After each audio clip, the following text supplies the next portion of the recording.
YouTube. So today I'm going to be making a quick video about a topic that I am really excited about, which is my exploration of Buddhist meditation and a little bit about why I go to meditation and how I did my research to find a place that I felt comfortable, and a little bit about why I like Buddhism in general.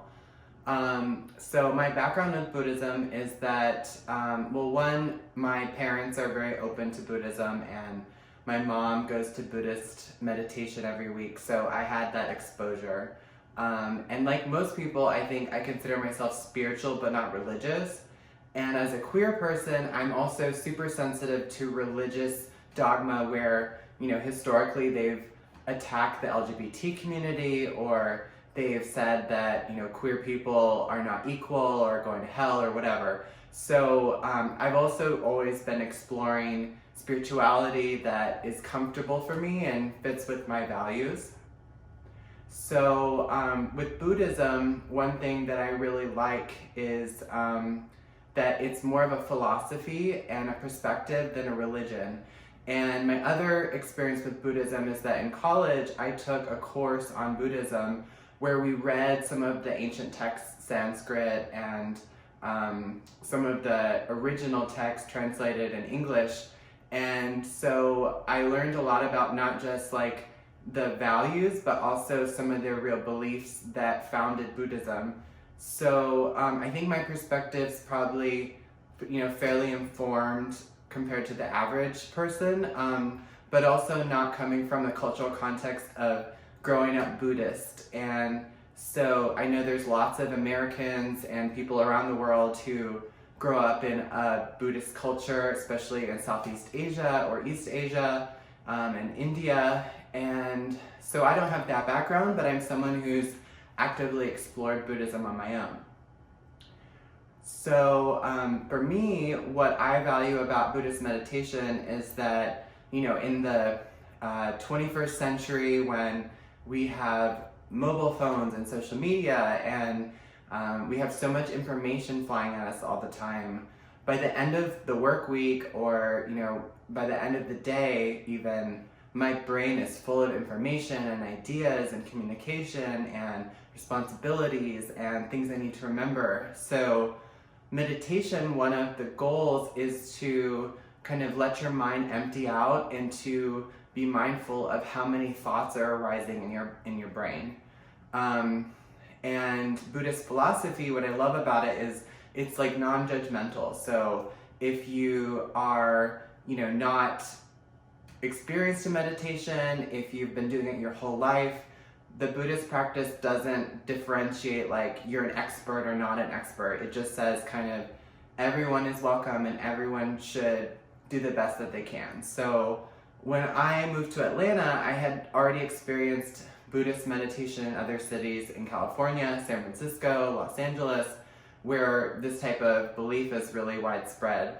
And in Atlanta, I did discover there was a bunch of different Buddhist communities. So my adventure was to kind of explore some of them and start to see which ones felt most comfortable for me. So I started to do my research. There's a lot of different types of Buddhism. The main thing that I was sensitive to and that I can thank my parents for was being very sensitive to anything that felt like a cult or really dogmatic, where they're telling you how to live your life.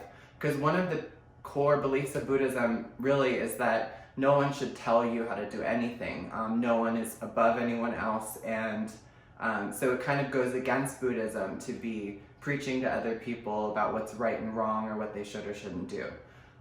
The way to teach in Buddhism is more just by example and guiding as opposed to telling. So I was really sensitive to that when I was looking for a new Buddhist practice. And I would say I don't consider myself Buddhist in terms of my religion, at least not at this point.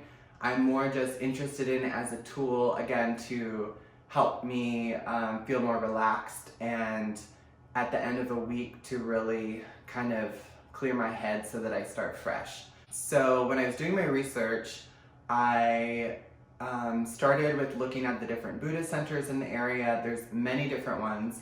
And by the way, this video is not at all affiliated with any of the centers. I'm just giving my experience, and I'm not representing any particular group. It's just kind of how I arrived at the ones that I did.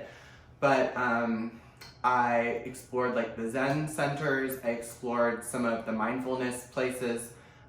If you look in Google, like mindfulness meditation, insight meditation, Buddhist meditation, you'll see there's many different kinds. So for the beginner or someone who's just exploring, it's probably really hard to find the right one that matches what sorts of beliefs you have. So I went and just tried 3 or 4 different ones, and the first couple that I went to did feel really preachy to me, and felt like, you know, the monk or the leader that was guiding us acted like they had kind of all of the answers, and I'm very, opposed to that, and I'm sensitive to that. So I eventually landed on the Shambhala Meditation Center, which is where I had actually gone in San Francisco. I didn't start by exploring that one for whatever reason in Atlanta, but I kind of landed there again. And that meditation center is based in Tibetan Buddhism, and it has a long history, and I'm not very experienced with the history or the national organization, but what I like about the local chapters is they are kind of locally run, so they're not, pushed necessarily from the top down from a larger organization. And as far as the meditation, it's just kind of letting you sit on your own and lets you explore meditation yourself. So I go each weekend in the morning and spend like 1 or 2 hours just sitting and doing a breathing meditation where I'm just trying to clear my head. And I love the center because it's set in kind of a natural environment, and it's really calming and quiet, and all the other people who meditate are very respectful and not and not trying to impose their practice on anyone else. So I really liked it because I get to do it at my own pace. I have a space that reminds me to meditate, and I'm scheduling it into my planning. And I've noticed, the meditation, it builds on itself. So over time, after you do more and more, the meditation comes to you easier. And I noticed today I went, and I hadn't gone in like 3 weeks, and I wasn't able to get back into a meditative state where I don't have thoughts kind of popping up in my head, which is natural. But as I go more times in a row, I notice I can get into that meditative state more quickly. I just think it's been really interesting. I'll keep sharing my experience as I'm exploring meditation and sharing what I learn. And I'm also working on building like a meditation set at home where I have cushions and stuff to do more of a home meditation. And so I'll keep sharing that, and hopefully, if you have any thoughts or questions, leave some in the comments. And I'm trying to include this as kind of a series of exploring new ideas and trying new things, because I know we all are interested and curious, and hopefully things that I try, you can learn a little bit from it, and I'm also excited to learn from all of you. So thanks for following me, thanks for viewing, subscribe to my channel, Rigel Gemini. Thanks a lot.